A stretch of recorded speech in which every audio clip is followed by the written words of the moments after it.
Well, welcome back. Right here. How Hey, are you feeling this fight week? I'm feeling great. I fought not too long ago, June 10th at UFC Vancouver, and just right back into training camp. And I felt great.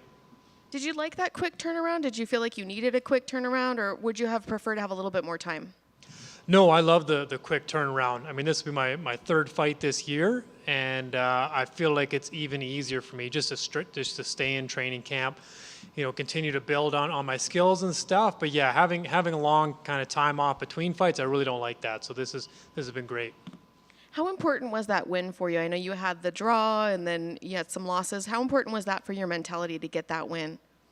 It was great. I mean, as far as my mentality, I was comfortable with the Korean Superboy fight. Again, I felt like I won that fight. I was able to, sleep at night and stuff.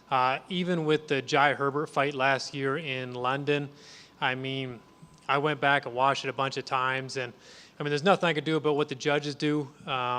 So I was comfortable with my performance and my preparation and stuff. Obviously, we've built on the training camp and my skill set since then.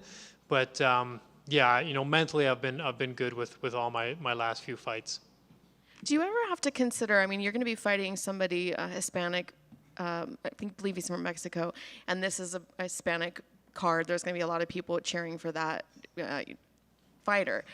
Have you thought about that? Have you thought about having to kind of walk into enemy territory a little bit there? Yeah, absolutely. I mean, I fought on UFC Mexico against a Mexican fighter in Polo Reyes. So I walked out to probably the most Mexican crowd you can get, and they were all, cheering for my opponent and booing me and stuff. But, what I found is once I got in the octagon and I finished Polo pretty early on, then I won over all the Mexican fans. I think, I think they're big combat sports fans, and they appreciate people that go out and put on a show and really fight. So I think even though I may not be they may not be my fans right now. After the fight, they're definitely going to be, Kyle Nelson fans. What are your thoughts on your opponent? What sort of fight are you expecting from him? I'm expecting a good fight. I mean, he's a young guy. He's aggressive, tall, long, good boxing, good jiu-jitsu. So I think it's a great matchup.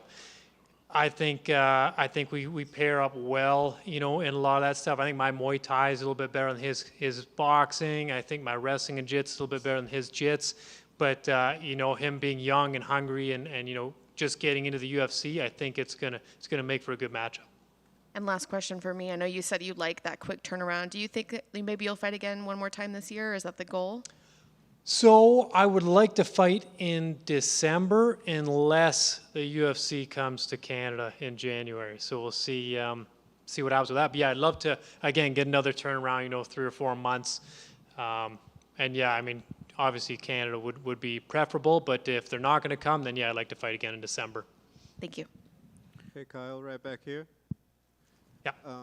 You shared on Instagram a few days ago a picture of you reading to your boys, obviously both very young. As they get older and they can understand more about your job, what fight are you most excited about sharing with them when they get older?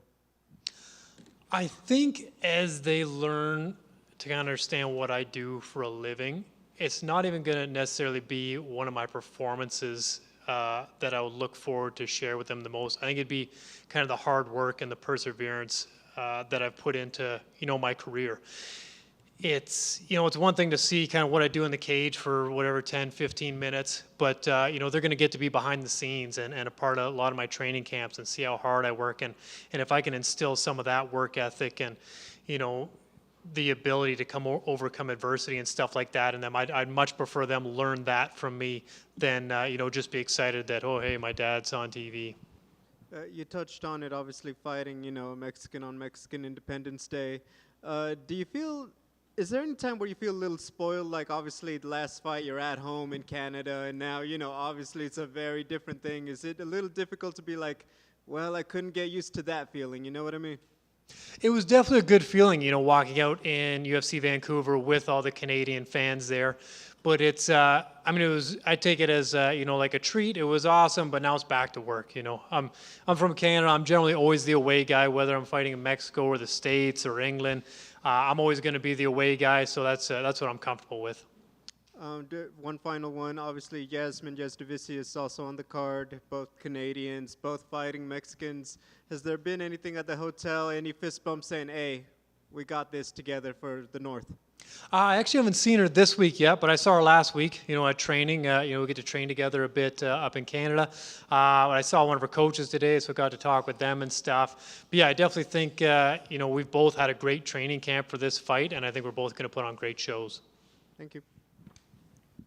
Kyle, do you think the experience fighting in Mexico is going to help you in any way for this event, since it's going to be, very Mexican heavy as far as like the crowd?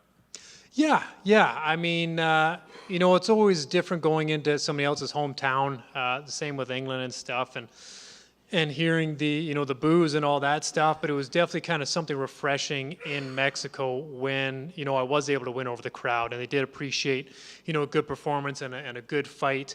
I think there's maybe crowds in certain areas where you could go and you could put on the best fight ever, but if you beat their hometown guy, they're going to hate you no matter what.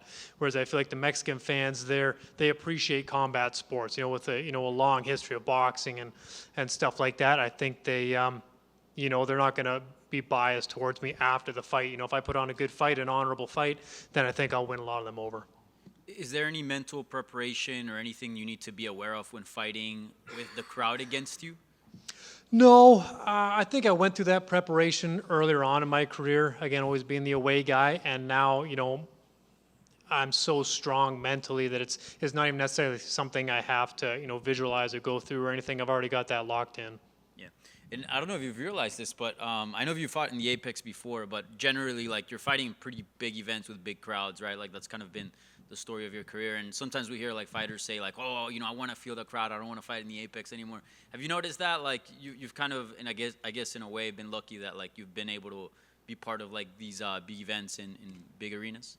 Yeah, absolutely. I mean, it was interesting to fight at the Apex, and it's cool because you can hear your corner so well, and it's definitely a different experience, and I enjoyed it while it happened. But I mean, there's something different about having the crowd there, whether they're your hometown crowd or an away crowd. Having the people there definitely does give you a certain amount of energy.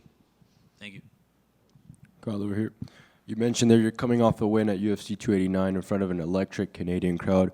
As a Canadian fighter yourself, what's it like witnessing this influx of talent coming out of Canada, and what can we expect in the next coming years from Canada mixed martial arts? Yeah, I definitely think, MMA in Canada is on the rise, and obviously UFC Vancouver was a great statement for that. I mean, all the Canadians went undefeated. We put on a great show. We had, again, fans from all over Canada come out to BC, and I know they're hungry for more events. So, I mean, the more events the UFC does there, the more kind of attention we get as Canadian fighters, and the more it kind of, fills gyms and builds, the next round of talent. So I think, with guys like me, Mike Malott, Charles Jourdain, Gavin Tucker, I mean, we've got so many high-level guys, and I think with the UFC, being back in Canada, it's going to put a little bit more of a spotlight on us, and you're going to see, an even bigger explosion of Canadian MMA. You have a message for those watching from back home? Yeah, I mean, make sure you turn in September 16th. I'm going to be representing Canada, and, I'm going to put on a good show for you guys. Thank you. Thank you.